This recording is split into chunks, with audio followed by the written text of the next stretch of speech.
오늘 창세기 41장 오늘 공부하도록 하겠습니다.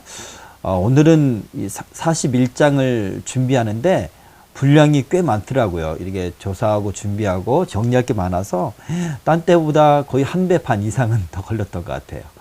자, 그래도 아주 중요한 부분들이니까 시간 내로 할 수 있도록 잘 정리하면서 한번 배워보도록 하겠습니다.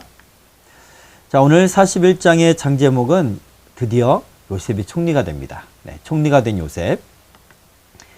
네, 요셉의 생애를 창세기 마지막까지 요셉의 생애가 다뤄지고 있고요.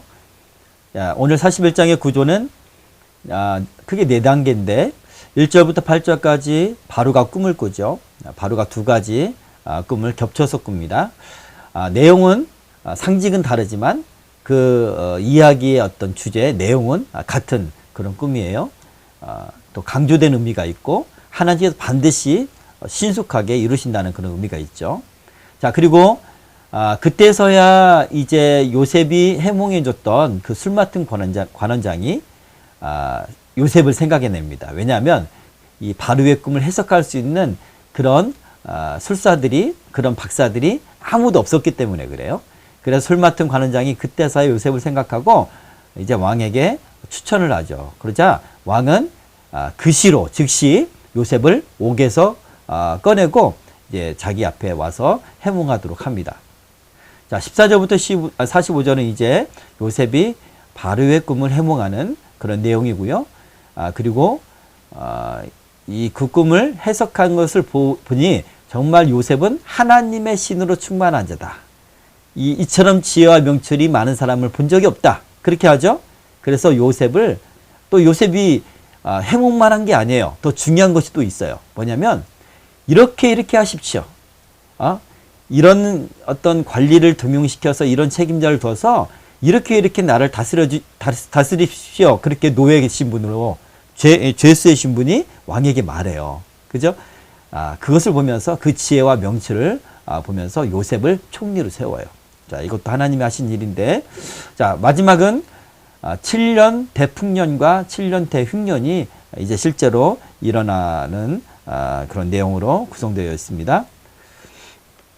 자, 오늘은 자료가 좀 있는데, 왜냐하면 우리가 성경의 배경에서 우리가 바벨론을 이해하는 것도 중요하지만 애굽을 이해하는 게 굉장히 중요해요. 그래서 애굽의 역사, 세계사에서 배우는 역사도 상당히 중요해요. 그러나 오늘 이 시간은 다 다룰 수 없으니까 간략하게 넘어갈 것이고, 또한 이스라엘과 이제 관련해서 애굽의 역사가 어떻게 되는지, 성경과 관련해서 어떻게 되는지를 정리해서 넘어가도록 할게요. 자, 먼저 오늘 본문에 보면 이제 바로가 꾸는 꿈 중에 암소가 처음에는 이제 실한 암소가 이제 애굽에 있다가 강가로 올라왔죠. 그리고 나서 나중에 흉하고 파리한 그런 소가 와서 앞서 있는 소들을 다 먹었다고 그렇게 꿈을 꿉니다. 자, 여기서 말하는 흉하고 파리한이라는 그 어휘를 쓰는데, 자, 이것이 무엇일까? 중요한 내용이기 때문에 짚고 넘어가겠습니다. 자, 원문은 라우트마르의 웨다코트 바사르. 네, 히브리어이기 때문에 이해하세요. 자, 좀 한국식 발음을 했습니다. 자, 이 말은 직역하면 모양이 악하고 살이 마르다. 모양이 악하대요. 그냥 모양이 좋지 않다라고 하는 게 아니라 악하다는 거야. 이 악하다는 것은 어떤 인격체한테 이제 그 표현하는 말이잖아요. 그죠? 악하다. 또는 이제 물론 아주 좋지 않고 아주 보기가 싫을 정도의 어떤 그런 것을 대상으로 악하다 이렇게 말을 해요. 자, 지금 우리가 읽고 있는 이 성경을 개역개정 성경이라고 해요. 이게 수십 년 전에 우리가 계속해서 우리 아버지들이 읽었던 성경은 개역 한글판이고요. 이거는 개역 개정판이에요. 근데 이 개역 개정판에서는 이 모양과 살, 그러니까 이 모양이 마르인데 이 모양과 그리고 이제 살이 없다 할 때 바사르 이거를 생략해서 번역을 했어요. 그래서 우리가 지금 읽는 것처럼 흉하고 파리하다 이렇게만 번역을 했거든요. 그런데 원래는 이 모양, 그러니까 모양이 악하고 악하다, 그리고 살이 말랐다, 그런 표현이라고 합니다. 자, 여기서 흉하고라고 하는 이 히브리어 라는 상하게 하다, 쓸모없게 하다 등의 뜻이 있는 라에서 유래됐다고 합니다. 나쁘다, 나쁜, 악한, 해로운 등의 뜻을 지녔다고 합니다. 네. 그리고 새롭게 등장한 소가 외관뿐만 아니라 그 밖의 성질이나 전반적인 상태가 혐오감을 주며 다른 것에 해를 줄 만한 것이다 라는 뜻이고요. 자, 파리하다. 파리하다는 가루를 만들다, 쳐서 깨뜨리다 라는 뜻이 있대요. 그런 뜻이 있는 다카르라는 단어에서 유래가 됐는데, 가루와 같이 아주 세미하고 털같이 가는 상태를 말한대요. 네. 이 두 단어는 아주 극단적인 낱말이죠. 극단적인, 장차 다가올 그 기근이 얼마나 심각한가, 그리고 얼마나 인간 입장에서, 사람 입장에서 얼마나 악한가, 그게 그 흉년이 악하다고 표현할 정도로 그 지역의 사람들을 다 망하게 할 정도로, 죽일 정도로 악하다라고 표현하는 겁니다. 저는 이제 예전에 한 15년 전에 제가 금강산에 간 적이 있어요. 북한에 금강산에 관광한 적이 있었는데, 금강산에 있다가 해금강이라는 곳으로 이동하게 되었어요. 그래서 버스를 타고 이렇게 이동을 하는데, 저 들판에 논이 쭉 있잖아요. 들판 저쪽에 이제 주민들이 오지 못하고 딱 경계병이 딱 서 있고, 이제 서 있더라고요. 근데 이제 이렇게 지나가는데 이 논바닥에 소가 있어요. 소가 이렇게 엎드려져 있는데 이 단어가 생각이 났어요. 파리하다. 빼싹 말랐어, 소가. 뼈밖에 안 남아 있어요. 북한에서 소는 이제 노동력을 이제 이제 일구는 그런, 먹는 어떤 그런 동물이 아니고, 가축이 아니고 노동력을 제공하는 가축이에요. 먹으면 큰일 납니다. 어쨌든 그런 것이 생각이 났어요. 북한 보니까, 북한에 제가 이제 강원도에서 버스 타고 올라갔을 거 아니에요? 근데 강원도 이 속초 지역, 양양 이 지역은, 이 고성 지역은 숲풀이 엄청 우거졌어. 근데 이 휴전선을 지나고 나서 이 산과 들은 똑같은 산과 들인데 황폐해져 있더라고요. 와. 그리고 소도 완전히 파리해져 있더라고요. 이건 진짜 하나님의 심판이구나 라는 것을 제가 의심할 수 없을 정도로 그런 상태를 제가 본 적이 있습니다. 좀 주제에서 벗어났는데, 어쨌든 파리하는 그런 어떤 모습이다라는 거고요. 자, 여기 이제 지도를 보면 이쪽이 이제 이집트죠, 애굽. 네, 저기 위쪽에 있는 곳이, 맨 위가 이제 바다잖아요. 그게 지중해예요. 지중해고 저 위쪽에 있는 것을 이제 북애굽이라고 하고, 남쪽을 남애굽이라고 그래요. 주로 이 남애굽은 사막 지역이죠. 그리고 서쪽이나 동쪽 다 사막이에요. 그리고 오로지 저기 북쪽에 그 삼각주 지역 있잖아요. 예? 삼각주, 이렇게 강이 이렇게 이렇게 올라갑니다. 여기 밑에서부터, 여기서부터 쭉 올라가요, 강이. 이게 나일강이에요. 나일강이 쭉 올라가서 삼각주에서 퍼져서 지중해로 흘러내려가죠. 네. 그래서 이 삼각주가 좀 더 비옥한 곳이고, 그리고 나일강 주변에 있는 이 땅이 비옥한 곳이에요. 이집트는 사막기후입니다. 사막기후. 뜨거운 열풍이 불면 40도, 50도 이상이에요, 다. 그리고 이제 비는 내리는데, 비가 언제 내리냐면 겨울에 좀 내려요. 겨울에, 겨울에 저기 위쪽에, 그것도 이제 이 지중해변에 있는 지역만 좀 내립니다. 우리나라가 강수량이 제가 학생 때 1200이었거든요. 근데 예굽에서는 겨울에 내리는 강수량이 100밖에 안 됩니다. 그러니까 비로 농업을 할 수 있는 나라가 아니에요.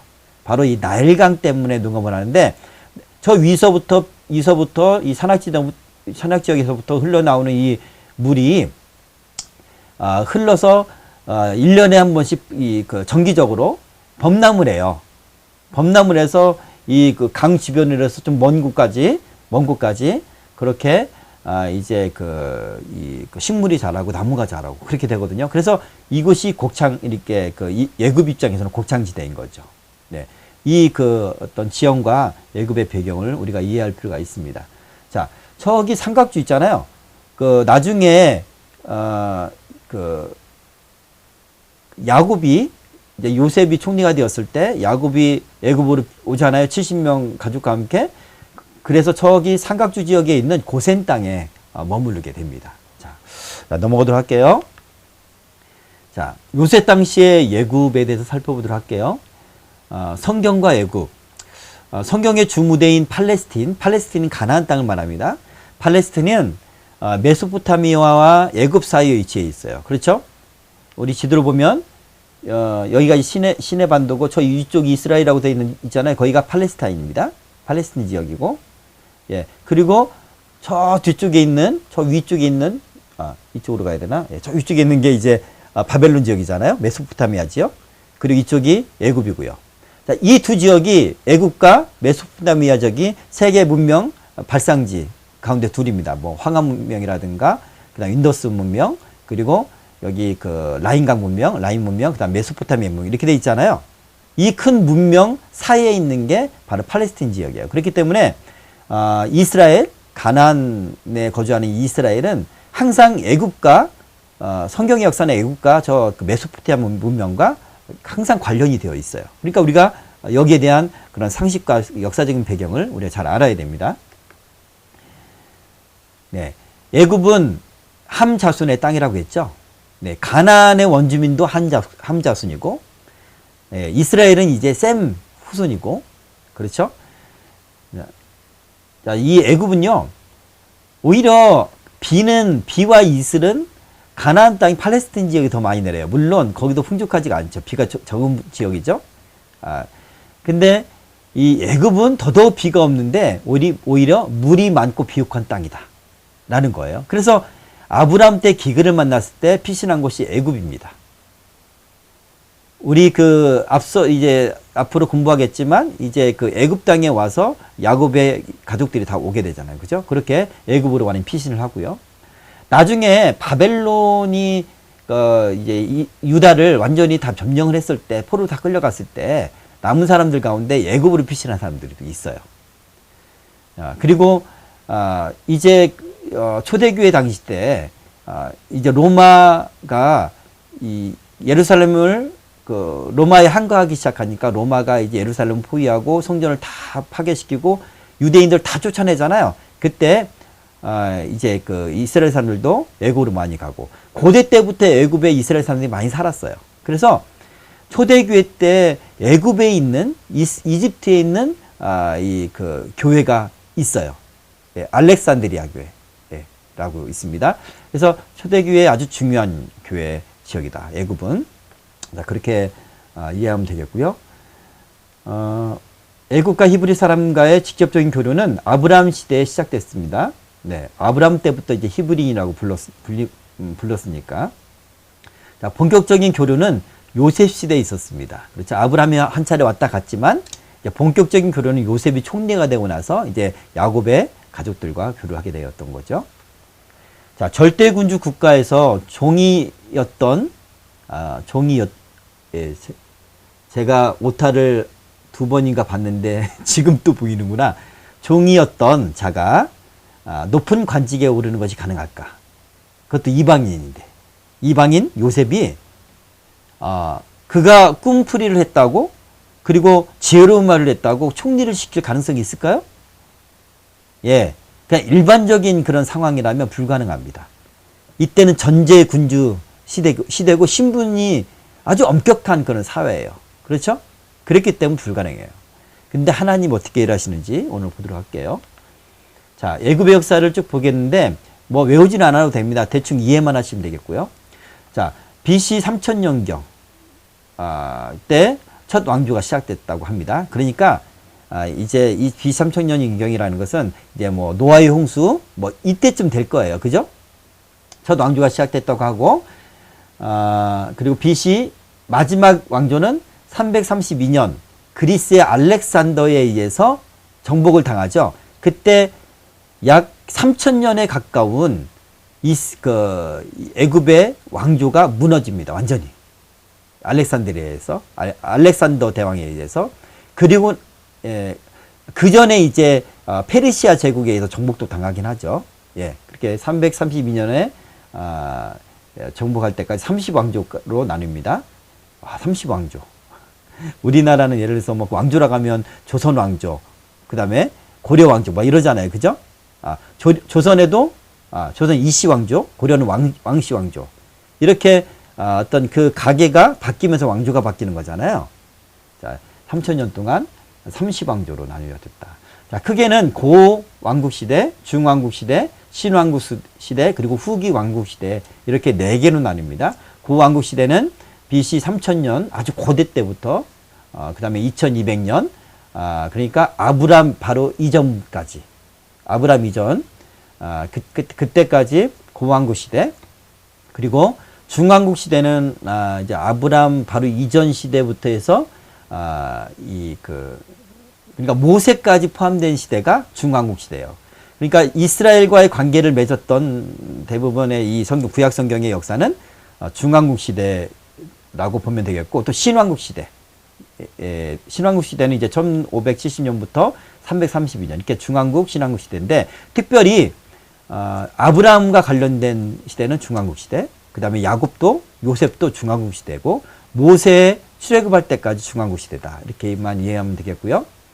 네. 그리고 후기 왕국시대는 이제 BC 332년까지고요. 왕국시대 대부분은 이집트 사람들이 다스렸고요. 왜냐하면 아까 지도를 보면 알겠지만 사방이 다 사막이에요. 서쪽은 사하라 사막이고, 그죠? 남쪽도 사막이고, 동쪽도 저기 홍해 가기 전까지 다 사막 지역이에요. 그러니까 천혜의 요새예요. 여기는 이방 민족이 침범하기 어려운 곳이다. 다만 저 가나안 땅으로 이렇게 시내산 쪽으로 지중해 해변으로 해서 이집트를 이렇게 공격할 수 있어요. 아시아 쪽에서, 그죠? 그 경로 외에는 그런 환경 가운데 있다. 다만 몇 차례 왕조는 이민족에 의해서 점점 이제 지배를 당한 적이 있어요. 중왕국 시대의 힉소스 왕조라고요. 힉소스는 아시아 사람이에요. 그러니까 셈 족속의 후손들입니다. 그러니까 가나안 지역, 시리아에서 이 팔레스틴 지역에 살았던 그런 어떤 족속일 것이다라고 말합니다. 이 사람들이 이 애굽의 삼각주 있는 지역 있잖아요. 그 나일강 동편 쪽에 거주하며 살다가 이집트 왕조를 무너뜨리고 이제 이제 이집트를 장악을 하죠. 지배를 하게 되는데, 이 사람들은 말을 타고 병거를 타고 방패나 막 이런 것들, 이런 어떤 선진화된 어떤 그런 병기가 있었다고 합니다.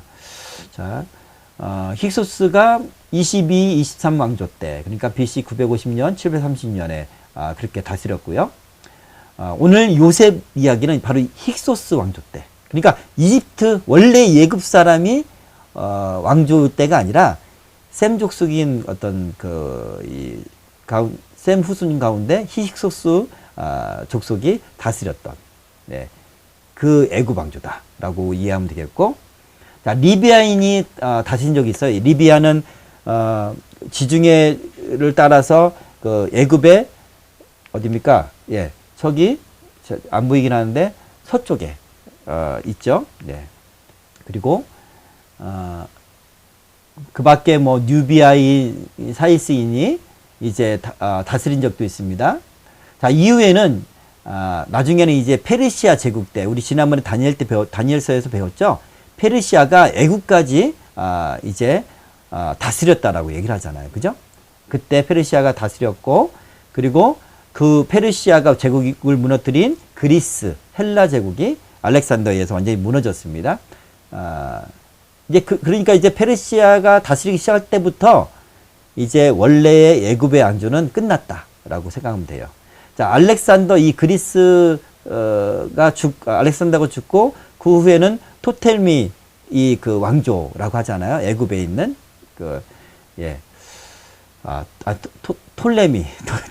톨레미 왕조라고 하잖아요. 예, 그 왕조가 이제 애굽에서 이제 애굽인들을 다스렸습니다. 자, 그게 바로 신구약 중간기다. 우리가 구약 성경이 있고 신약은 이제 예수님이 오실 때 이제 기원 후부터 시작되는 거잖아요. 그죠? 근데 이제 그 중간 단계가 몇백 년 있단 말이죠. 이게 신구약 중간기인데 그때는 성경이란 게 없어요. 성경은 없고 다만 이제 역사책이 있고 유경에는 좀 있어요. 예. 어쨌든 그 기간에 톨레미 왕조가 다스렸다. 그때 우리가 다니엘서에서 배웠던 것처럼 이 에피파네스가 그때 시리아 왕조의 왕이었는데 톨레미와 계속 싸우잖아요. 그죠? 그러다가 톨레미를 점령하지 못하고 오면서 톨레미 애굽한테 영향을 받고 있으리라 생각하고 유대인들을 학대를 하잖아요. 종교적인 핍박을 하고. 네. 바로 그런 이야기입니다. 그게 중간기다. 신구약 중간기. 자, 그리고 나서 이제 헬라가 무너지고 로마가 통치하기 시작하죠. 자, 주의 열강에 의해서 통치받을 때 새 왕조의 새 통치자들이 자기의 입장을 같이 하는 사람들을 등용했다. 네. 그러니까 이제 외국인들, 이방인들이 통치를 해도 자기를 따르는 사람들을 등용을 했겠죠. 자, 그런 과정에, 그런 배경에서 이방인 요셉을 등용을 시킨 거다라고 볼 수 있습니다. 자, 3번 성경과 애굽의 왕조. 아브람 시대 때는 12왕조 때고요. 아까 중간기, 중간 용어가 중왕국 시대고요. 그 다음에 요셉 시대는 힉소스 왕조. 이 중왕국 시대 중에 힉소스 왕조. 12대, 13대라고 했나요? 예, 그 왕조입니다. 그리고 모세 시대 때는 18조 왕조라고 되고요. 자, 요압이 에돔을 파괴한 때, 이거는 이제 이스라엘의 통일 왕국 시대 때 요압이 이제 다윗의 신하잖아요. 에돔을 점령합니다. 우리 지난번에 배웠던 것처럼 세일 땅이죠. 세일산. 예. 산에 굴을 파고 지내던 에서의 후손들이 에돔 족속이잖아요. 에돔이란 나라. 그걸 점령을 해요. 그래서 이제 거기 이제 지도자가 애굽으로 이제 피신하고요. 자, 그리고 솔로몬의 장인 때 솔로몬의 장인 때라는 것은 뭐냐면 이 솔로몬이 이제 국제 결혼을 하잖아요. 그죠? 정략적인 결혼을 하고. 자, 시삭이라는 애굽왕 시삭이 이제 르호보암 때, 그러니까 솔로몬의 아들 때 르호보암 왕인데 그때 남쪽 유다와 북쪽 이스라엘로 갈라지잖아요. 그때 애굽왕 시삭이 이 예루살렘을 공격해 와요. 그리고 성전에 있는 모든 하나님의 성물을 다 빼앗아 가고요. 그리고 솔로몬 때 그렇게 화려했던 모든 금들 있잖아요. 금방패들. 그리고 다 뺏어가요. 그래서 노스로 방패를 만들었다라는 이야기가 열왕기상에 있습니다. 네. 그때 예굽왕이 등장합니다. 시삭이라는. 그리고 나중에 호세아가 아수르의 침입에 도움을 청하였던 소가 속한 22왕조. 그리고 이사야 시대의 25왕조.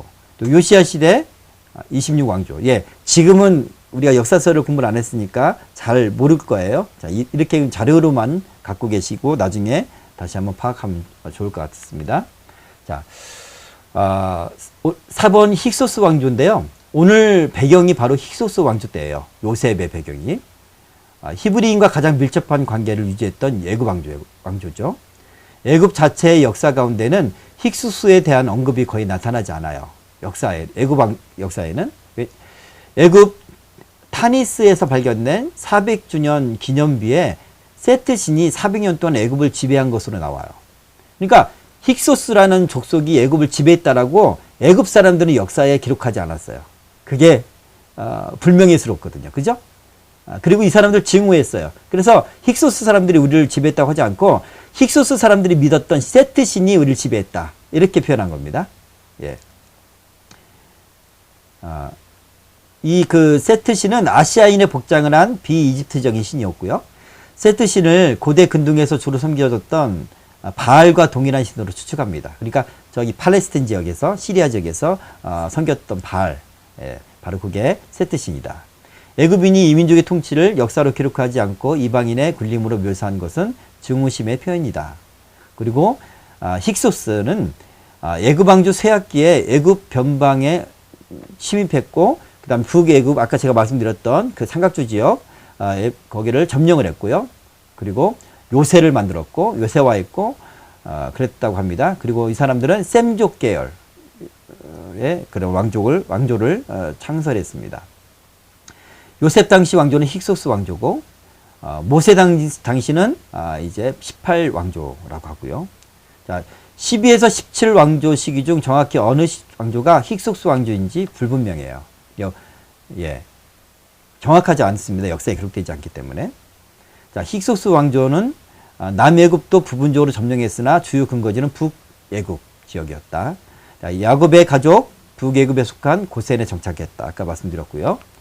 자, 요셉의 통치 때 이야기를 하겠습니다. 애굽을 무력으로 점령한 힉소스 왕조가 때가 배경이고요.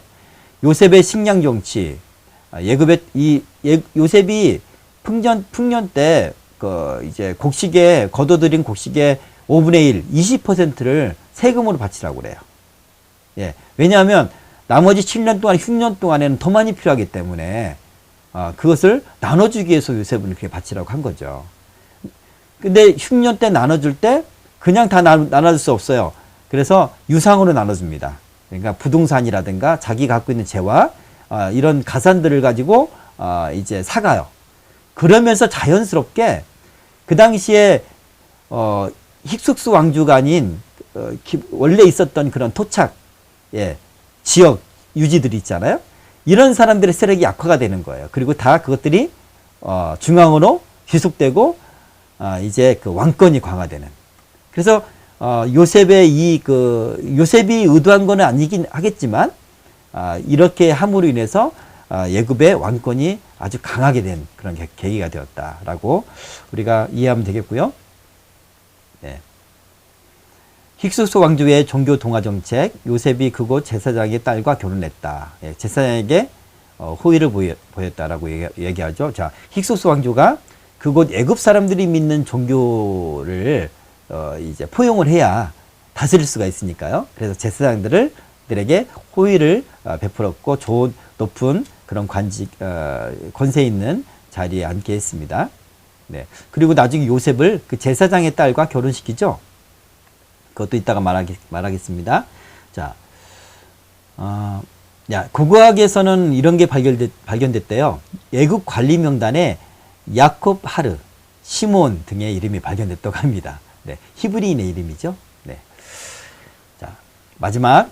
자, 바로의 꿈 이 계시를 통한 하나님의 그 성경에서의 교훈이 뭘까? 세 가지로 이야기를 합니다. 하나님은 택한 백성뿐만 아니라 이방인도 다스리신다. 그렇죠? 그리고 하나님은 하나님의 백성만 아니라 이방인을 통해서도 역사하신다. 이방의 왕들과 이것을 통해 역사하시죠.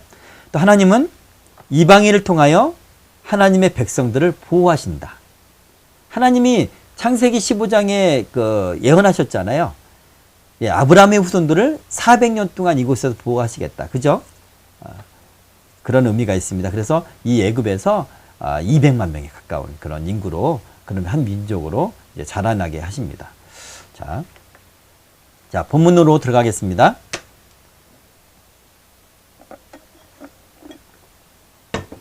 마음이 급하니까 막 또 혀가 꼬이기 시작하는데 천천히 할게요. 자, 1절. 만 2년 후에 바로가 꿈을 꾼즉 자기가 나일 강가에 서 있는데, 자, 이 만 2년 후라는 것은 이제 술 맡은 관원장이 복권되고 나서 2년이 지났다는 겁니다. 그러니까 요셉이 감옥에서 술 맡은 관원장의 꿈을 이야기를 해주고 해석했던 나이가 28살. 그리고 2년 후 되니까 30살이 된 거예요. 자, 이때는 힉소스 왕조라고 얘기를 했고요. 자, 넘어가겠습니다. 자, 나일 강가에 서 있었다라는 거예요. 자, 애굽 전역으로 이렇게 남북으로 펼쳐져 있는, 이렇게 흐르고 있는 게 나일이죠. 나일 강이죠. 애굽의 생명줄이다 말해요. 나일강이 없으면 애굽이라는 게 존재하지 못해요. 그냥 사막이지. 네. 그리고 이 그 나일강은 언제나 종교적인 영감을 불어주는 곳이다라고 합니다. 하나님께서 출애굽 때 이제 나일강 중심으로 해서 하나님 심판을 내리시잖아요, 그죠? 거기서 예를 개구리가 태어온다든가, 그리고 나일강이 피로 변한다든가, 막 그렇게 되죠. 자, 2절. 보니 아름답고 살찐 7 암소가 강가에서 올라와 갈밭에서 뜯어먹고. 네. 여기서 암소는 이제 특별히 고대의 땅과 농업에 깊이 관련된 가축이죠. 네. 그리고 이집트에서는 달의 신 아이시스를 상징하는 신성한 동물로 여겼습니다. 예. 그래서 나중에 출애굽할 때 이스라엘 백성들이 시내산 밑에서 하나님의 형상을 만든다고 만든 것이 바로 우상을 만들잖아요. 네, 황소를 만들잖아요. 그죠? 자, 그렇게 소를 숭배하는 그런 문화가 있었습니다. 자, 강가에서 올라왔다 이렇게 말해요. 자, 연례적으로 나일강은 범람을 했어요. 이것 때문에 사는 거예요. 네, 강 유역을 기름지게 하는 어떤 자연적인 현상을 꿈에서 표현한 거예요. 그러니까 소가 올라왔다 강가로, 그죠? 이걸 물이 범람한 것처럼 그렇게 상징이 해석이 되는 거고요. 그리고 그렇게 살찐 소가 올라왔다는 것은 풍년을 계시하는 거고요. 자, 그 소가 올라와서 갈밭에서 뜯어먹었다. 이것은 이 나일 강변의 좋은 목초지에서 꼴을 뜯는다는 뜻입니다. 네, 이것은 애굽식 표현이라고 말합니다. 자, 3절, 4절. 그 뒤에 또 흉하고 파리한 다른 7 암소가 나일 강가에서 올라와 그 소와 함께 나일 강가에 서 있더니 그 흉하고 파리한 소가 그 아름답고 살찐 7소를 먹은지라. 바로가 곧 깨었다가. 네, 흉하고 파리한 다른 7 암소. 외모가 아주 볼꿀 사납고 그리고 살이라고는 없는 그런 말라빠진 그런 소라고 하고요. 아주 절대 결핍, 대기근을 암시하고요. 자, 먹었다고 합니다. 소가 소를 먹을 수가 있겠습니까? 예, 과학적이지도 상식적이지도 않죠. 그러나 우리가 꿈은 비상식적인 것을 표현함으로 어떤 뜻을 전달합니다. 그죠? 네. 자, 이것은 이제 후에 있을 흉년이 대풍년을 먹어버린다는 그런 의미예요. 네. 자, 곧 깨었다. 보통 우리가 꿈을 꾸고 깨는 경우는 많지 않죠. 꿈을 꾸다가 그냥 쭉 자지, 곧바로 꿈을 꿔서 깬 적은 거의 없어요. 근데 꿈을 꾸자마자 잠이 깨버리는 경우가 있어요. 이거는 상당히 영적인 인상이 강할 때, 그런 강한 꿈을 꿀 때 깹니다. 또는 뭐 예를 들어서 좀 부정적인 어떤 꿈이긴 하지만 사단이 누르는 그런 꿈을 꿀 때 놀라서 깨거나 막 소리 지르며 깨거나 가위 눌려 깨거나 막 그러잖아요. 그죠? 오늘 이 케이스는 그런 케이스는 아니지만 하나님이 주시는 이 영적인 꿈도 강한 영적인 인상이 있기 때문에 꿈에서 깬 거예요. 네. 그 정도로 강했다. 자, 5절, 6절, 7절. 다시 잠이 들어 꿈을 꾸니 한 줄기에 무성하고 충실한 7 이상이 나오고 그 후에 또 가늘고 동풍에 마른 7 이상이 나오더니 그 가는 7 이삭이 무성하고 충실한 7 이삭을 삼킨지라. 바로가 깬즉 꿈이라. 네. 다시 잠이 들었다고 말합니다. 동일한 한 밤에 이제 꿈을 거듭해서 꾸는 겁니다. 자, 이렇게 거듭된 꿈 동시에 그것은 이 꿈이 허황된 것이 아니라 어떤 구체적인 메시지를 담고 있다는 뜻이에요. 그리고 이어서 똑같은 꿈을 상징은 다르지만 꾼 것은 시간적으로 아주 긴박하다라는 것을 나타난다고 합니다. 자, 두 번째 꿈은 뭡니까? 가늘고 동풍에 마른 그 이삭이 앞에 있는 실한 이삭을 먹는 그런 꿈이었잖아요. 자, 여기서 세약하다라는 뜻은 살이 전혀 붙어 있지 않은 깡마른 상태를 말하고요. 여기서 성경에서 말하는 동풍은 애굽에서 이 동남쪽에서 불어오는 그런 뜨거운 바람을 말합니다. 이게 해풍인데 저기 동남쪽이면 그 홍해 쪽이잖아요. 그죠? 홍해 쪽에서 불어오는 해풍이에요. 3, 4월경에 보통 불어오는데 이 아라비아 사막 등지에서 오는 40도 이상, 50도까지 오르는 그런 아주 뜨거운 그런 바람인데, 먼지까지 같이 동반을 한대요. 이것을 이제 감신이라고 말합니다. 이 그 바람을. 자, 각종 모든 농작물을 단번에 고사시켜 버릴 정도로 엄청난 그런 위력이 있대요. 그래서 예굽에서 이런 바람이 불어오면 하나님의 진노다, 그렇게 생각을 했다고 합니다. 자, 8절. 아침에 그의 마음이 번민하여 사람을 보내어 예굽의 점술가와 현인들을 모두 불러 그들에게 그의 꿈을 말하였으나 그것을 바로에게 해석하는 자가 없었더라. 네. 마음이 번민했다. 네, 어제 그저께 설명했던 것처럼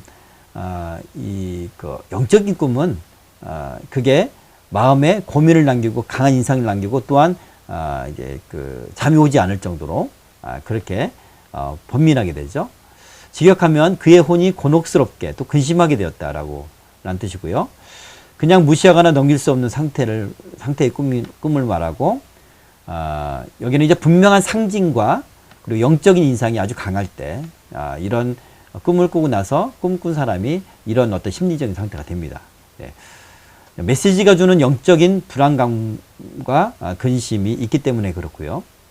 자, 그래서 점술가들을 부르죠.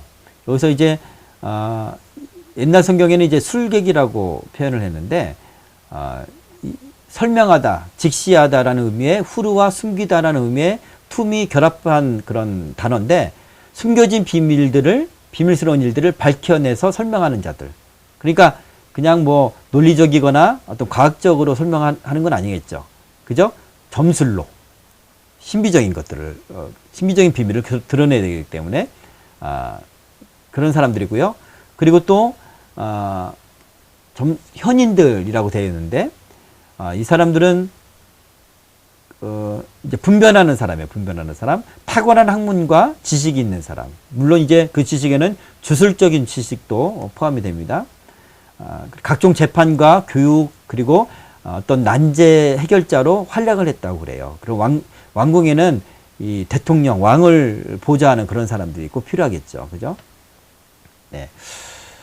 그런데 이 두 부류 모두 이 고관들이 아무도 해석할 수가 없었습니다. 왜냐하면 이것은 하나님의 계시이기 때문에 그래요. 네. 하나님의 계시는 그 어떤 주술적인 방법으로 점을 쳐서 또는 신접을 해서 그것을 해석할 수가 없어요. 하나님의 뜻을 사단이, 마귀조차도 모르잖아요. 그죠? 하나님 앞으로 하실 일들을 모른단 말이죠. 예전에 했던 것은 알죠. 역사 이래로 계속 있었으니까. 자, 오직 하나님이 주신 꿈은 하나님의 영에 의해서만 해석이 됩니다.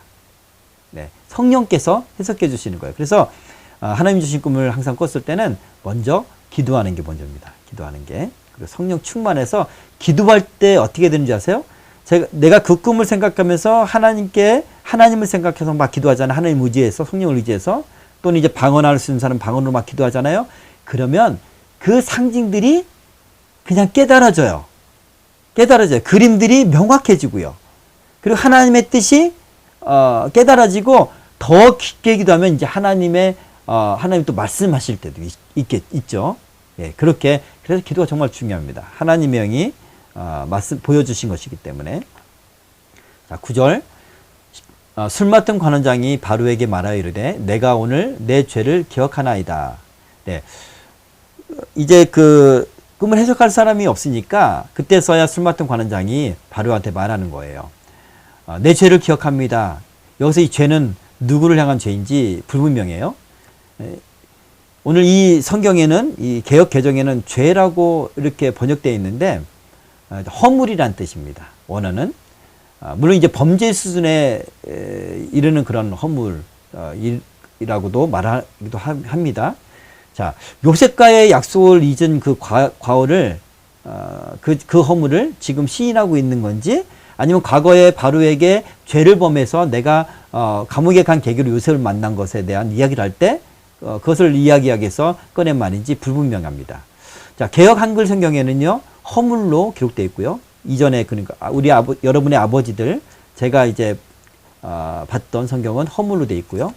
NIV 영어 성경에는 shortcomings라고 되어 있고요. 단점 정도, 단점 정도로 표현했고, 킹 제임스 버전 성경에는 펄치, 예, 결정.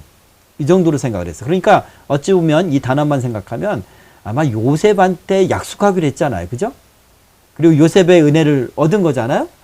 그리고 내가 반드시 널 기억하겠다라고 했는데 2년이 지나도록 그것을 기억하지 않았다는 거예요. 근데 그 어떤 허물이라고 우리가 생각해도 좋을 것 같습니다. 자, 불분명한 건 사실이고요. 그곳에 친위대장의 종된 히브리 청년이 우리와 함께 있기로 우리가 그에게 말하며 그가 우리의 꿈을 풀되 그 꿈대로 각 사람에게 해석하더니. 네. 네. 이렇게 그 요셉에 대해서 이제 그 왕에게 말합니다. 자.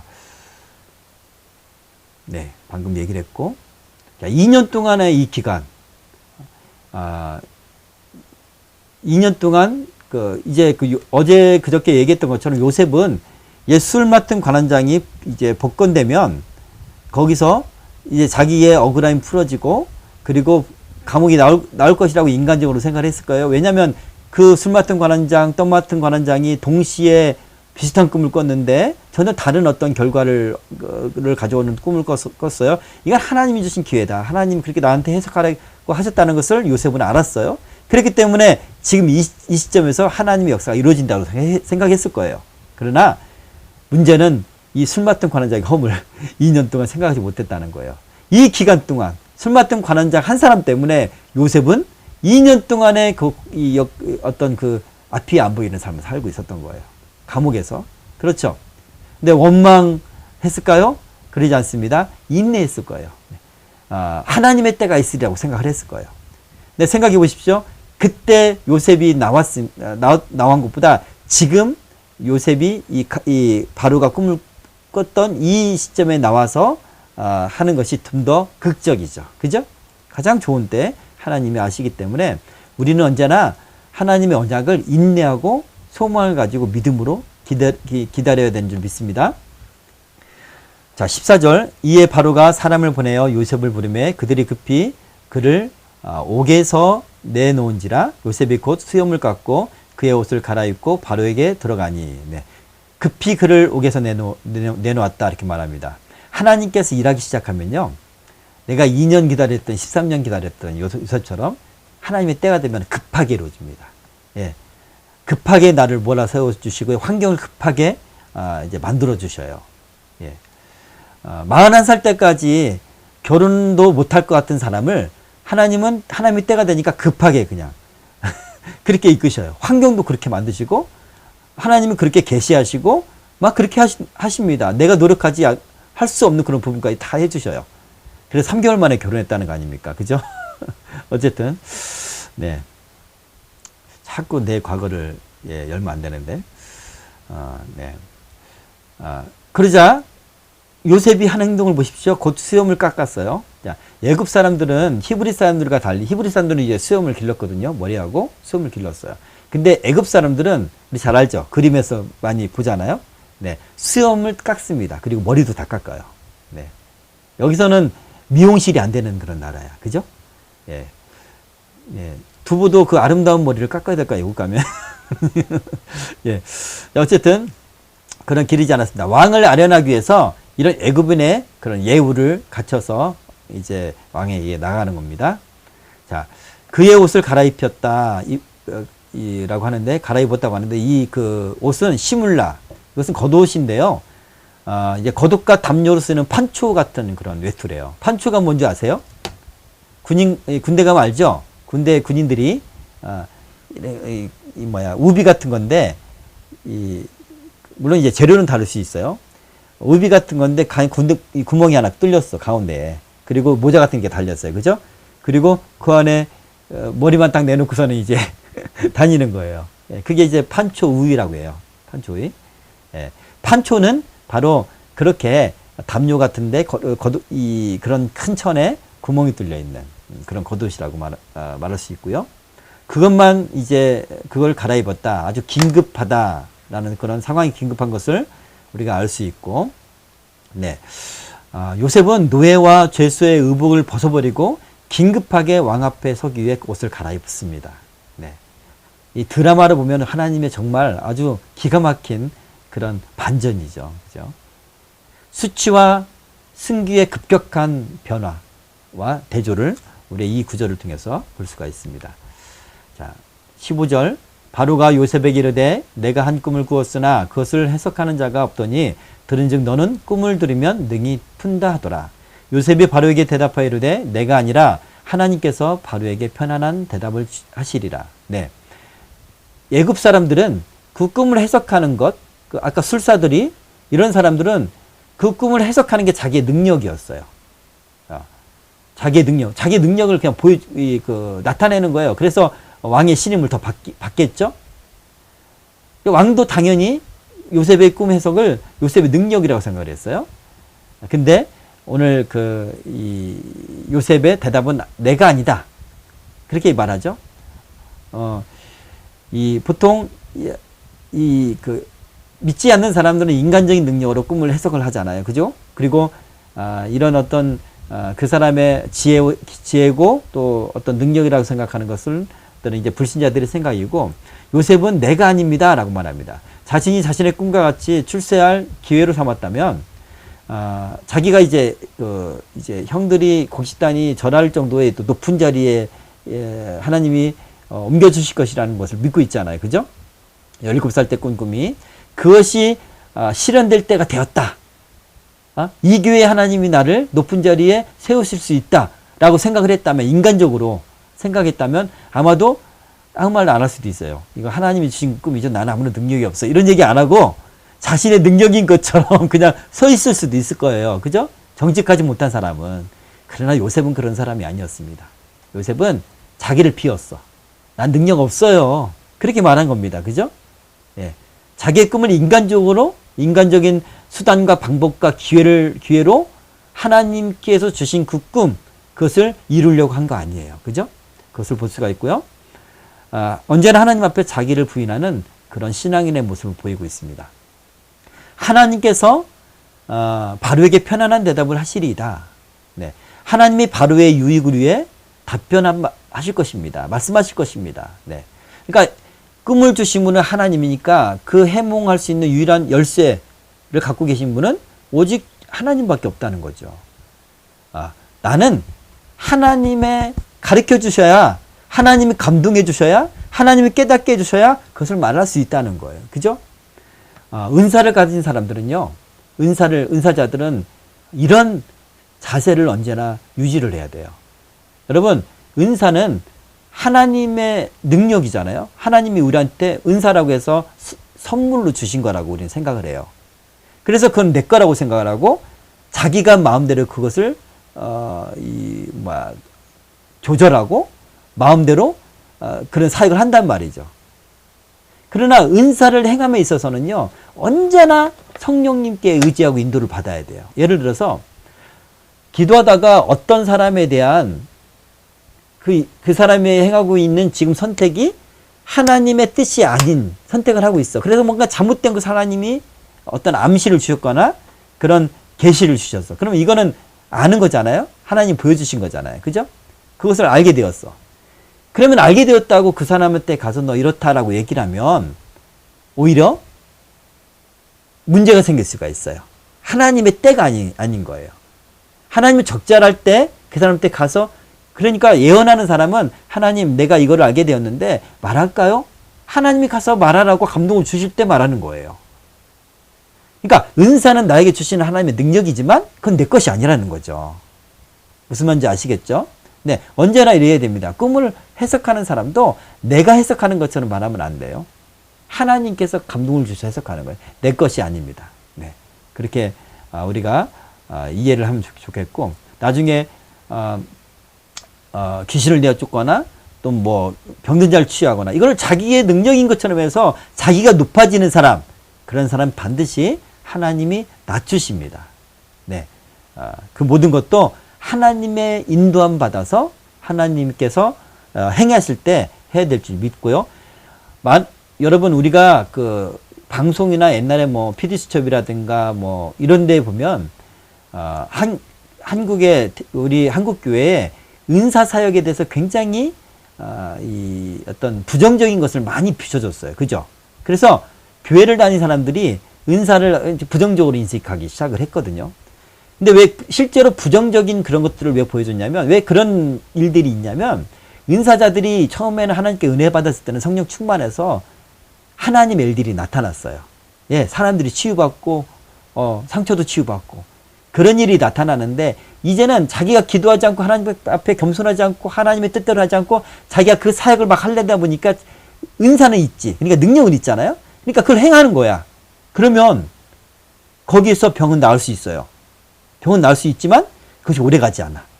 또는 어떤 사람은 잘못된 방식으로 은사를 행해. 그럼 반드시 부정적인 결과가 있어요. 그런 어떤 영적인 것, 신령한 것을, 신비한 것을 이해하지 못한 사람들이 공격할 수 있는. 그렇죠? 예. 그렇게 우리가 볼 수가 있습니다. 그러니까 모든 은사는 하나님의 인도함 따라 겸손하게 성령 충만함으로 행해져야 될 줄 믿습니다. 자, 19절, 21절. 그 뒤에 또 약하고 심히 흉하고 파리한 일곱 암소가, 예, 악하고죠. 약하고 아니고. 올라오니 그같이 흉한 것들이 애굽 땅에서 내가 아직 보지 못한 것이라. 네. 먹었으나 먹은 듯하지 아니하고 여전히 흉하더라. 내가 곧 깨었다가. 자, 흉한 것이 이제 그 실한 암소를 먹은 거예요. 근데 먹었으나 먹은 듯하지 아니었다. 이렇게 말합니다. 자, 왕이 말하죠. 내가 애굽 땅에서 일찍이 보지 못한 그런 거라는 겁니다. 애굽 역사상 유례가 없는 그런 흉년이라는 거예요. 애굽에는 보통 아까 말씀드렸던 그 동남풍이 있어 와서 엄청난 흉년을 준 적이 많이 있었죠. 근데 유례가 없는 그런 거라는 거예요. 그것이 7년 동안 이어진다는 겁니다. 자, 먹었으나 먹은 듯 하지 않다. 네. 대풍년 7년 동안 얼마나 풍족했을까요? 그러나 그 후에 있는 이 7년의 흉년이 대풍년의 모든 풍성함을, 그리고 그 모든 기억들을, 행복한 것을 다 잡아먹고 나서도 여전히 부족할 정도로 더 극심한 흉년이라는 것을 우리가 잘 알 수가 있습니다. 네, 25절. 요셉이 바로에게 아뢰되 바로의 꿈은 하나라. 하나님이 그가 하실 일을 바로에게 보이심이니라. 네, 하나라는 거고요. 네. 그가 하실 일, 하나님, 이 꿈은 하나님으로부터 기원한 것이다. 신적인 계시다. 그 말입니다. 예. 그래서 그가 하실 일을 바로에게 보이신 것이다. 하나님께서 바로에게 말씀하신 것입니다. 이렇게 보여준 거라고 얘기를 하고, 자, 네. 세계적인 대풍년과 대흉년을 주장하시는 분은 바로 하나님이라는 사실, 그리고 하나님의 능력과 주권을 강조하는 그런 구절이 될 수 있습니다. 26절. 7 좋은 암소는 7회요. 7 좋은 이삭도 7회니 그 꿈은 하나라. 네. 7회라고 해요. 애굽은 지중해 연안의 이 삼각주와 해안의 좁은 범위만, 아까 말씀드렸던 것처럼 비가 조금 내려요. 그죠? 대부분 사막 기후입니다. 근데 나일강이 범람을 하는데, 이 범람이요, 그 나일강 때문에 어디까지 비옥한 토양이 되냐면 약 80에서 240km까지 좌우로 비옥한 곳이 되었대요. 고대에는. 지금은 이제 그게 좁아져 있어요. 그 정도로 풍성하게 범람을 했다는 겁니다. 여러분, 240km면 우리 고속도로로 2시간 반 이상을 막 내달려야 갈 수 있는 거리예요. 엄청난 그런 지역이죠. 나일강 봤잖아요. 그죠? 아프리카 위아래로 쭉 있는 그 지역인데. 자, 그렇게 초원이 형성되어 있는 거고요. 자, 암소 한 마리는 한 해의 나일강 범람과 풍년을 의미하고요. 그럴지라도 7마리의 암소는, 자, 지금 요셉은 이 7마리의 암소를 7년이라고 해석을 했어요. 7년이라고. 근데 지난번에 이제 술 맡은 관원장이 이제 가지, 포도나무 가지가 3개로 이렇게 났다고 했잖아요. 그것을 요셉은 3일이라고 그렇게 해석을 했잖아요. 그죠? 그래서 근데 그 해석을 할 때 분명히 현실적인 그런 배경이 있었다는 거예요. 왜냐하면 바로의 생일이 3일 후였으니까. 이렇게 연결이 되어져서 하나님이 감동을 주시고 깨닫게 하시고 확신케 하실 수도 있습니다. 근데 오늘은 보면 그냥 암소 한 마리를 1년으로 그 해석을 한 거예요. 근데 그것을 어떤 근거가 불분명하잖아요. 그죠? 그래서 엊그제 그런 꿈 같은 경우는 현실적인 상황과 서로 연계된 그런 어떤 해석이 가능했고, 지금은 현실적인 어떤 그런 배경을 전혀 모르는 그런 상황에서 7년이라고 말했다. 이것은 전적으로 성령님의 감동 아니면 안 돼요. 예, 성령님의 감동이다. 그래서 우리가 어떤 7년이면 아니면 7마리면 1년, 7년 이렇게 도식적으로 꿈을 해석하면 안 됩니다. 항상. 네.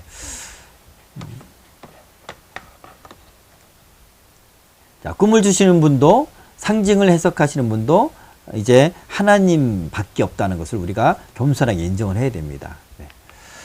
자, 29절 30절 온 애굽 땅에 7해 큰 풍년이 있겠고 후에 7해 흉년이 들므로 애굽 땅에 있던 풍년을 다 잊어버리게 되고 이 땅에 그 기근으로 망하리니. 네. 네. 꿈의 해석은 아까 다 얘기를 했으니까 넘어가고요. 자, 이 땅이 망한다. 애굽의 이 땅이 다 망한다. 완전히 소진한다 라는 뜻입니다. 자, 32절 바로의 깨서 꿈을 2번 겹쳐 꾸신 것은 하나님이 이 일을 정하셨습니다. 하나님이 속히 행하시리니. 이 구절 중요합니다. 꿈을, 영적인 꿈을 이해하는데 아주 중요해요. 네. 하나님이 정하셨다는 거예요. 이것은 뭐냐면 바꾸지 않는다는 뜻입니다. 바꾸지 않는. 직역하면 그 말씀이 하나님에 의해 확고해졌다는 뜻이래요. 반드시 실현하는 것을 의미하고요. 자, 그리고 이 2번 겹쳐 꾼 것은 또 어떤 뜻이냐면 속히 행하신다는 뜻이에요. 꿈이 속히 이루어진다. 직역하면 그리고 주저치 않고 서둘러 그것을 실현하신다라는 뜻입니다. 자, 정리하면 2번 겹쳐 꾸는 꿈은요. 첫 번째, 각기 다른 상징과 내용을 갖고 있어요. 그러나 일치된 꿈입니다. 2번 겹쳐 꿀 때 우리가 보통 우리는 이 2번 겹쳐 꿀 때가 많은데 특별히 영적인 꿈을 꾸는 사람들은요, 그거를 이어서 꿔요. 그러니까 장면이 바뀌는 거죠. 꿈을 꾸다가 지난번에 제가 잠깐 얘기한 적이 있었죠. 초원 위에서 꾼 것과 포도나무를 본 것과 그리고 갈릴리 바다에 장면이 바뀌어서 갈릴리 바다에 거닐었던 그런 모습이 제가 얘기한 적이 있었잖아요. 그렇게 그러나 같은 내용이었어요. 이렇게 장면이 바뀌면서 두 꿈을 꾸는 경우가 있고요. 근데 이번에 보면은 바로는 한번 깼다가 다시 잠들었는데 다시 그 꿈을 이뤘어요. 확실한 거죠. 확실한 거죠. 다시 잤는데도 그런 꿈을 꿨다. 네. 계시의 엄정성, 확실하다. 예, 정해진 거다. 그리고 신속성을 이야기합니다. 33절 이제 바룩께서는 명철하고 지혜 있는 사람을 택하여 애굽 땅을 다스리게 하시고. 네. 바룩께서는 이렇게 하시고 라고 지금 히브리인 노예가 죄수가 말하고 있어요. 왕한테. 조언할 수 있을까요, 여러분? 예. 그냥 벌벌 떨면서 왕이 묻는 것만 해석하면 돼요. 해석이 뭐 잘못되거나 모르겠다면 그 자리에 죽을 수도 있잖아요. 그죠? 그런데 지금 요셉은 당당하게 왕이여 이렇게 하십시오. 이런 사람을 이렇게 지도자로 세우십시오. 생각해 보세요. 인사권에 가까지. 그러니까 고관을 임명하는 것까지 충고를 하고 있습니다. 이건 불가능한 일이에요.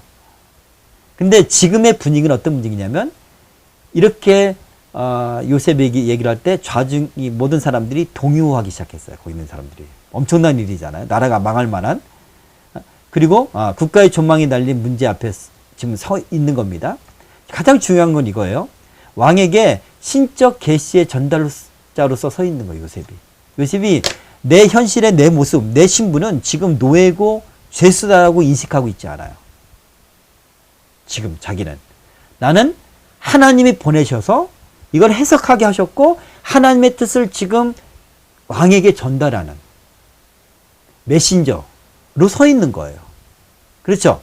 그러니까 요셉의 자기 정체성은 노예로 있을 때나 그리고 죄수로 있을 때나 영원히 자기가 노예나 죄수로 살다가 죽는다 생각하지 않았어요. 나는 하나님이 나에게 부여주신 그 꿈이 될 사람이야.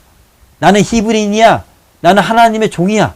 이런 정체성이 있었어요. 특별히 하나님의 계시를 말한다. 그러면 하나님의 선지자로서의 그런 이 정체성을 가지고 그런 자기 인식을 가지고 지금 서 있었다는 거예요. 그랬기 때문에 왕한테 이렇게 권면할 수 있는 거예요.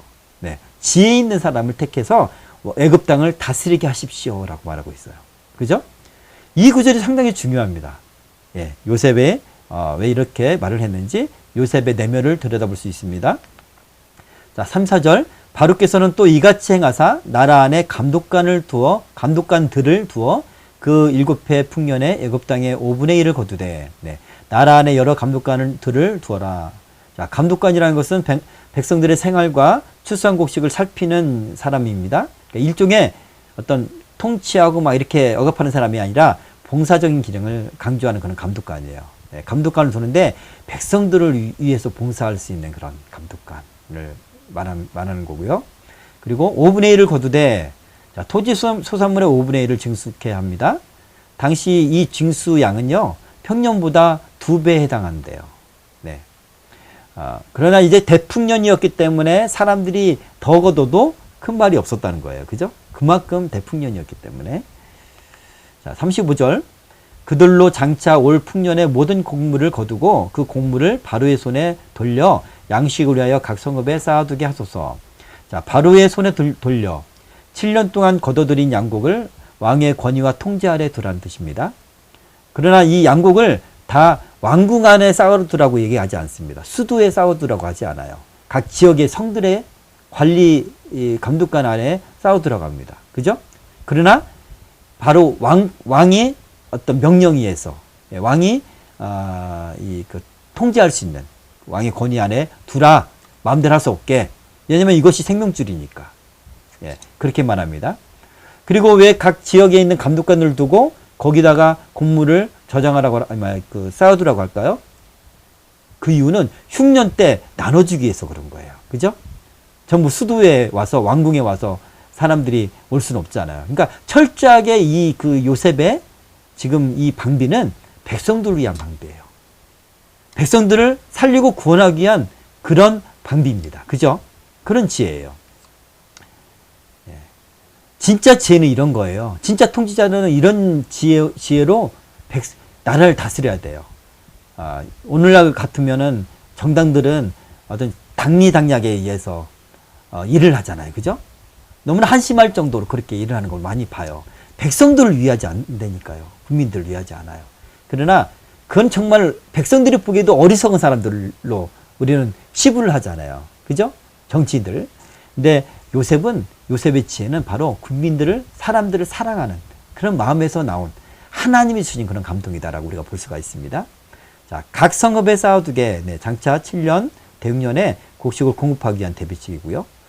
네, 징수의 목적이 왕권 강화나 세수 확대를 위한 것이 아닌 백성을 돌보기 위한 것이라는 것이 분명합니다. 이 구절이. 그죠? 네. 바로와 그의 모든 신하가 이 일을 좋게 여긴지라 바로가 그의 신하들에게 이르되 이와 같이 하나님의 영에 감동된 사람을 우리가 어찌 찾을 수 있으리요 하고 요셉에게 이르되 하나님이 이 모든 것을 내게 보이셨으니 너와 같이 명철하고 지혜 있는 자가 없도다. 네, 아주 좋게 여겼다는 겁니다. 이 바로뿐만 아니라 거기에 참석한 모든 신하들이 좋게 여겼다. 이 요셉이 낸 어떤 그 아이디어, 이것이 아주 이들을 감동할 만한 그런 지혜로 여겼다는 거고요. 이렇게 모든 사람들이 좋게 여기고 인정하고, 이 사람 정말 지혜롭다. 이 사람은 명철이 있다. 그리고 참 이 사람 어떤 신비한 영적인 어떤 힘이 있다. 이렇게 인정이 되어져야지 노예가, 죄수가 총리가 되어도 군말이 없어요. 그죠? 그렇게 하나님 은혜를 주시는 것 같아요. 이 상황을. 네. 또 왕이 말합니다. 하나님의 영에 감동된 사람을 우리가 찾아본 적이 없다. 본 적이 없다고 말하죠. 자, 요셉이 섬기는 하나님의 영에 감동된 자로 왕이 인정하는 이곳 때는 다신교 사회이기 때문에 이 사람들이 여호와 하나님을 분명히 알지 못했어요. 그냥 히브리 사람들이 섬기는 하나님 그 영에 감동됐구나. 그렇게 생각하는 거예요. 예.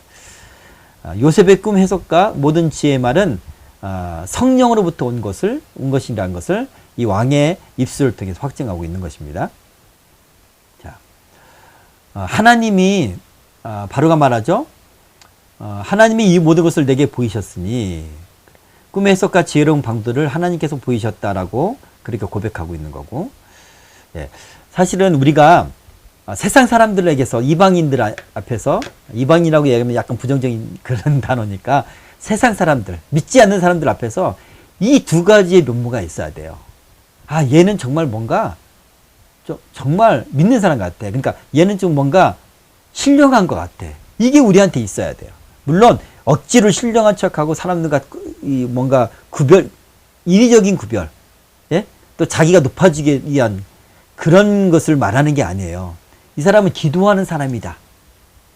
예, 이 말이 가장 적합한 것 같아요. 얘는 정말 기도하는 애야. 믿지 않는 사람도 그렇게 말할 수 있는 사람이 돼야 돼요. 이 사람의 삶을 보니까 하나님이 인도하시는 것 같아. 그렇게 인정을 받아야 되고, 또 하나는 얘는 정말 지혜로워. 얘는 정말 현명해.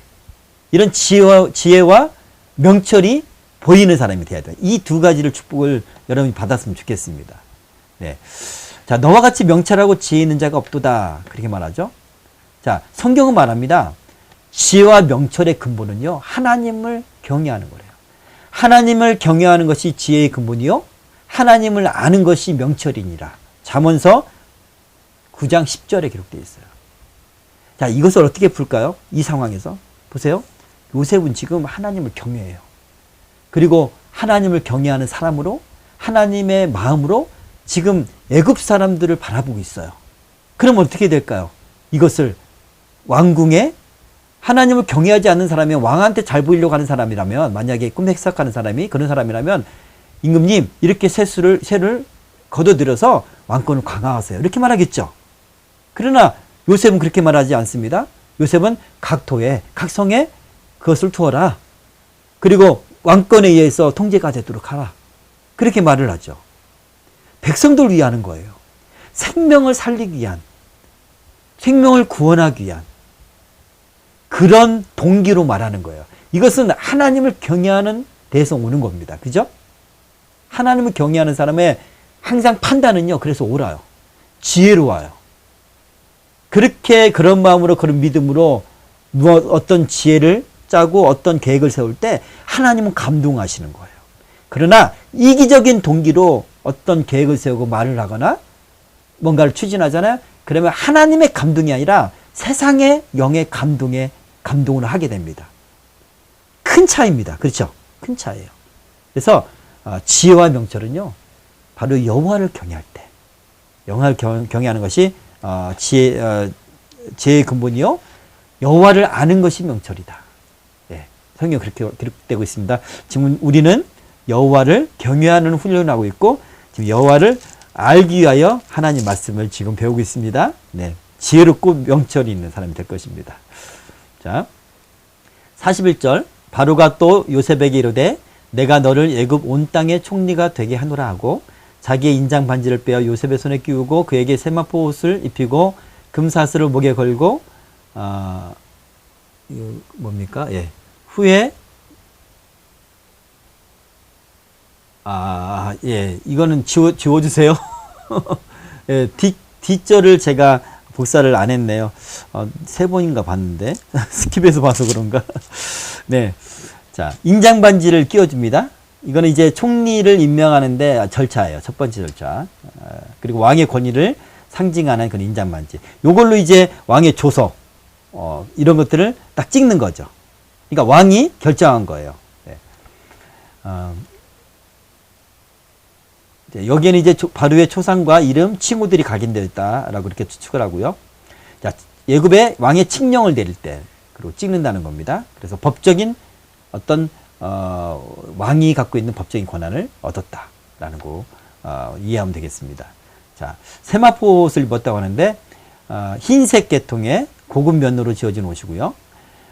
애굽의 존귀한 인물들, 또 사제들이나 고관들이 착용했던 그런 영광의 옷이라고 하고요. 그 옷만 봐도 신분이 높은 사람이라는 것을 알 수가 있었습니다. 자, 금사슬을 목에 걸었다. 단순한 어떤 고급 장식물로서가 아닌 바로에게 부여받은 명예와 지존함을 보여주기 위한 금사슬이다 라고 이야기를 합니다. 자, 43절.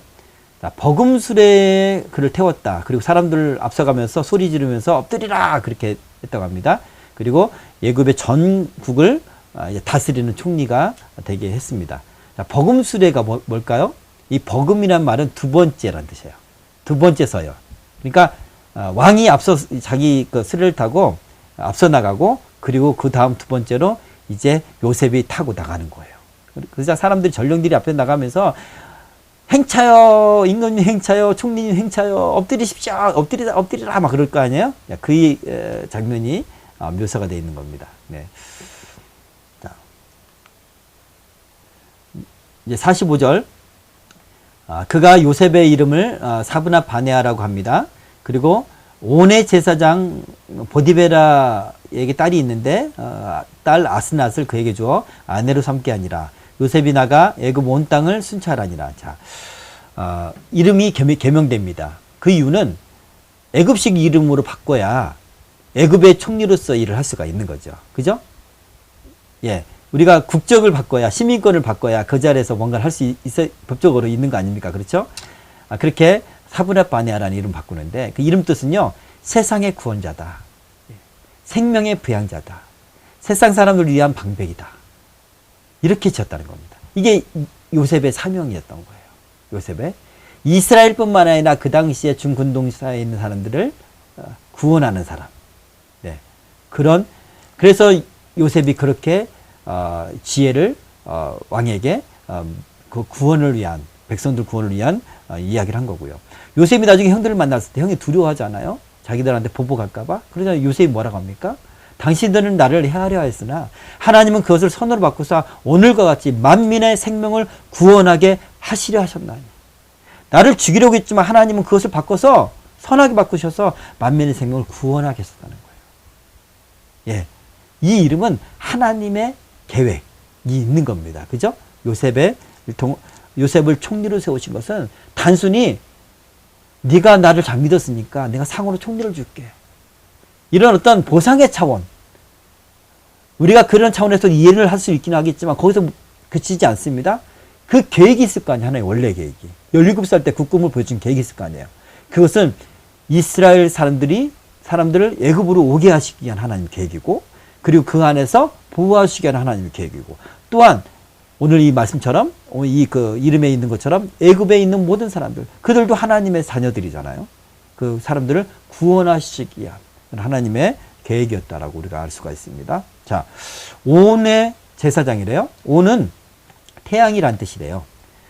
지금 그 이집트의 수도인 카이로시에서 북쪽으로 약 14km 지점에 있는 헬리오폴리스라는 도시가 있는데 그 도시의 원래 통상적인 명칭이라고 합니다. 자, 태양신, 이집트는 태양신을 섬겼잖아요. 태양신 라의 신전에 있던 태양의 집, 네, 라는 뜻이고요. 이게 오는 어떤 지명 이름이에요. 지명. 그리고 보디베라, 이 보디베라는 제사장인데 보디발과 같은 뜻을 갖고 있고요. 태양에서 구별됐다. 태양에 봉헌된 사람들이다. 예. 우리는 하나님 앞에 거룩하게 구별됐는데 이 사람은 태양신에게 구별된 완전한 제사장이다 라는 것을 알 수가 있습니다. 태양신 라의 사제다. 그리고 이 애굽 내에서 상당한 권력을 행사하는 그런 직책이었다고 합니다. 예. 태양신 제사장은. 그리고 그 사람의 딸은 아스낫인데 뭐 나이드의 경배자라고 하는데 그게 중요하진 않고, 자, 요셉의 결혼의 의미를 한번 생각해 볼게요. 애굽인들 사이에 꿈 해석자가 지니는 권위가 있어요, 원래. 그죠? 그리고 이 신분이 높은 태양신 제사장과 결혼시킴으로 인해서 요셉이 총리 역할을 온전하게 할 수 있어요. 그냥 배경이 없잖아요, 요셉은. 이방인이고. 그렇죠? 그러니까 그 장인 집이 아주 유력한 그런 집안이어야 되는 거예요. 그래서 보디베라에 이게 장가를 그 딸에게 장가를 가게 하는 겁니다. 자, 이런 권력의 정치적인 구조 등을 우리가 또 역사적인 정황들을 하나님이 적절하게 사용하셔서 이렇게 결혼하게 하셨다. 우리가 언뜻 보면 이해를 못해요. 히브리 하나님을 섬기는 사람인데 태양신 숭배자의 제사장에게 결혼을 시키셨으니까 그걸 그냥 허락하신 거 아니에요, 하나님이? 이해를 안 되지만 사실은 그런다고 요셉이 종교적으로 흡수되거나 동화되거나 그럴 사람이 아니라는 걸 하나님이 아신 거예요. 예. 우리가 제일 원칙은 종교적인 혼합은 하면 안 됩니다. 그리고 믿지 않는 사람이 아닌 믿는 사람과 같은 신앙을 갖고 있는 사람이 결혼하는 것이 최선이에요. 그렇죠? 결혼 생활에 함에 있어서. 그러나 하나님 보시기에는 요셉은 그것보다 더 강한, 하나님의 역사가 더 강하고 신앙이 강한 그런 사람이기 때문에 허락하신 겁니다. 왜냐하면 역사적인 상황에 요셉이 총리로서 역할을 감당할 수 있게 하기 위해서 세상적인 그런 것들을 하나님이 고려하시면서 역사하셨다. 이게 하나님의 섭니다. 그렇게 우리가 이해할 수가 있습니다. 자, 하나님께서는 세상의 역사에 수레바퀴를 친히 운행해 가시는 그런 역사의 주인이라는 것을 우리가 잘 알 수가 있고요. 자, 이제 거의 마지막으로 가고 있습니다. 51절. 요셉이 그의 장남의 이름을 므낫세라 하였으니 하나님이 내게 내 모든 고난과 내 아버지의 온 집을 잊어버리게 하셨다 하며 차남의 이름을 에브라임이라 하였으니 하나님이 나를 내가 수고한 땅에서 번성하게 하셨다 함이었더라. 네. 므낫세의 이름 뜻은 하나님이 지난 날을 잊게 하셨다라는 뜻이고요. 그러니까 7년간의 대풍령 기간 중에 태어났다고 합니다. 자, 광야와 같았던 13년 동안의 그런 아픔과 역경을 믿음으로 견딘 것에 대한 그 하나님의 선물이다. 예. 그러니까 총리가 되어서 하나님께 이런 어떤 감사도 드리긴 했겠지만 첫 아들을 주셨을 때 하나님께서 나에게 그걸 다 잊게 하셨다. 네. 자, 모든 우상의 총집산지였던 애굽에서 그리고 부귀와 영화 가운데서 하나님 앞에 온전한 신앙을 경주하고 있는 요셉의 모습을 보여줍니다. 그렇죠? 첫 아들을 낳았을 때 이미 높아졌고 풍족해졌는데도 불구하고 요셉은 동화되지 않고 하나님께 신앙 고백하고 있잖아요. 그죠? 자, 둘째 아들은 에브람이라고 합니다. 창성함. 저는 에브람이라는 이름을 좋아하는데 왜냐하면 제 이름하고 뜻이 똑같아요. 제 이름은 창식인데 창성할 창자, 심을 식자예요. 예, 어쨌든 창성함이라는 뜻이라고 하는데 어떤 신학자는 2배의 창성함으로 해석하기도 합니다. 자, 이 므낫세와 에브람이요. 원래 이스라엘 지파는 12지파잖아요. 그죠? 루벤과 시므온과 레위, 유다 이렇게 쭉 가잖아요. 그죠? 그리고 베냐민까지 가잖아요. 근데 나중에 레위 지파가요. 빠져요. 그죠? 예. 그리고 누굽니까? 요셉의 두 아들이 한 개의 지파식으로 들어가요. 므낫세 지파, 이제 에브라임 지파. 므낫세 지파는 땅을 2군데나 이제 분배를 받습니다. 요단강 동쪽과 서쪽에. 그리고 에브라임 지파는 북이스라엘의 주도적인 세력이 됩니다. 그래서 성경에서 보면 야곱아 또 이스라엘아 말하면서 에브라임아 이렇게 말합니다. 에브라임아. 이 북이스라엘을 말할 때 에브라임아 이렇게 말을 해요. 그 정도로 북이스라엘의 아주 그런 지배적인 그런 지파가 됩니다. 창성하죠. 창성하게 하나님 그렇게 하셨습니다. 자, 56절. 온 지면에 기근이 있음에 요셉이 모든 창고를 열고 애굽 백성에게 팔세 애굽 땅에 기근이 심하며 각국 백성도 양식을 사려고 애굽으로 들어와 요셉에게 이르렀더니 기근이 온 세상에 심하였더라. 네. 자, 애굽 백성에게 팔았다고 하죠. 네. 그리고 이렇게 이제 토지를 비롯한 자기 가산을 지불함으로써 결국은 백성들을 살리려고 이제 요셉이 그렇게 했지만 결과적으로는 이제 토착 세력들의 재산들 또 이제 땅들이 왕에게 넘어가는 거예요. 그래서 왕권이 강화되는 그런 계기가 되었습니다. 자, 각국 백성도 사려고 왔습니다. 자, 이 흉년은 애굽에만 국한된 게 아니에요. 그러니까 애굽은 이 동남풍, 애굽에 가끔 있는 그 동남풍, 어마어마한 그 동남풍, 캄신이라고 하는 바람, 그것만 분 게 아닙니다. 팔레스틴에는 다른 바람이 있었겠죠? 다른 기근, 다른 환경적 요인으로 하나님이 기근을 주셨을 거예요. 이처럼 하나님은 애굽뿐만 아니라 그 당시에 온 세계라고 할 수 있는 그 지역을 하나님이 다 섭리하셨다라는 것을 우리가 알 수가 있습니다. 네. 말씀을 정리합니다. 바로 앞에 설 때 요셉은 현재 자신의 신분을 넘어서 하나님의 사람, 하나님의 메신저처럼 서 있었어요. 자, 우리는 이것을 잘 기억해야 돼요. 요셉은 세상에서 가장 낮은 자리까지 갔어요. 가장 억울한 자리에 있었고요. 그리고 그 감옥에서 벽밖에 안 보여요. 인생이 벽밖에 안 보였어요. 안 보였어요. 오직 한 가지. 뭐냐면 옛날에 17살 13년 전에 하나님이 나한테 보여주신 그 꿈, 이거 하나밖에 없어요. 물론 중간에 하나님과 교제하면서 하나님께서 믿음을 확신을 주시고 또 꿈도 주시고 하셨겠죠. 그 보이지 않는 것을 믿으며 살았어요.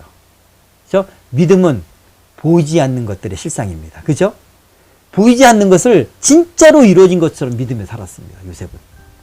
그렇기 때문에 자신의 정체성을 내가 노예나 죄수로 인식하지 않았어요. 바로 앞에 나갔을 때 하나님의 계시를 전달하는 사람으로 서는 걸 보세요. 우리는 이렇게 서야 돼요. 이렇게 설 때 우리가 영적으로 승리합니다.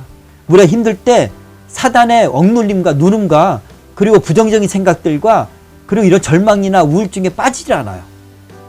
예, 바로 이런 어떤 믿음, 보이지 않는 것을 믿는, 언약을 믿는 믿음으로 서 있어야 될 줄 믿습니다. 저나 여러분이나 누구나 모두 하나님의 자녀잖아요. 그죠? 하나님이 하나님의 나라를 위해서 쓰실 것이고요. 믿습니까? 아멘 하셔야지. 예. 아멘. 예. 그래서 우리가 또 소망하고 있습니다. 자, 두 번째, 하나님을 경외하는 요셉은 성령으로 충만하였으며 세상 누구도 감당할 수 없는 지혜와 명철이 있었습니다. 그렇죠? 하나님을 경외했기 때문에 지혜와 명철이 있었다. 제가 설명했고요. 그리고 성령으로 충만했기 때문에 즉각적으로 그 바로의 꿈을 들었을 때 해석할 수 있었던 거예요. 그리고 세 번째, 하나님의 때에 하루 만에 요셉은 노예와 죄수 신분에서 애굽의 총리가 되었습니다. 네, 아주 저기 롯데 월드에 있는 롯데 그 빌딩에 있는 고속 엘리베이터를 탄 것처럼 하나님이 인생을 역전시켜 주셨어요.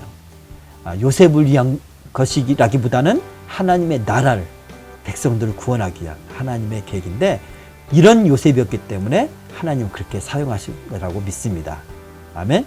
저와 여러분이 이렇게 요셉처럼 정말 하나님을 신뢰하는 사람, 그리고 그렇게 믿는 그런 삶을 살았으면 좋겠습니다.